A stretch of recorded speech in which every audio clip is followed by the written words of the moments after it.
কথাই বলে না, কুকুরের পেটে কখনো ঘি হজম হয়? তো আমরা ওয়েস্ট বেঙ্গলের লোকজন হচ্ছে কুকুর।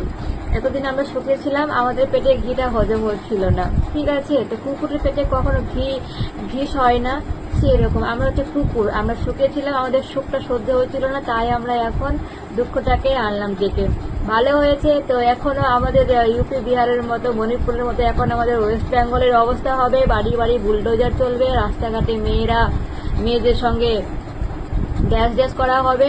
তো আমার দিক থেকে অনেক অনেক অনেক শুভেচ্ছা রইল বিজেপি পার্টিকে, তারা জিতে গেছে। এবং আমিও চাই যে বিজেপি পার্টি যেগুলো আদার্স রাজ্যে করেছে, এখন সেটা আমাদের ওয়েস্ট বেঙ্গলে হবে। আর ওয়েস্ট বেঙ্গলের মানুষদের ভালো, ওয়েস্ট বেঙ্গলের মানুষরা এখন ভালো করে টের পাবে যে তারা কাকে ভোট দিয়েছে এবং কাকে জিতেছে। আমি চাই বাকি রাজ্যগুলো যেগুলো ফেস করেছে সেগুলো আমাদের ওয়েস্ট বেঙ্গলে ফেস করুক, এবং ওয়েস্ট বেঙ্গল এটার জন্য নিজে দায়ী, এবং ওয়েস্ট বেঙ্গল এটা ডিজার্ভ করে। যে কাজটা করেছে ওয়েস্ট বেঙ্গল লোকজনরা ডিজার্ভ করে। তো all the best BJP party. But আমি মন থেকে বলবো যে আমার আমার আমার আমার সম্মানীয় নেত্রী, আমি ওনাকে ভালোবাসি আর আমি ওনার হয়ে থাকবো।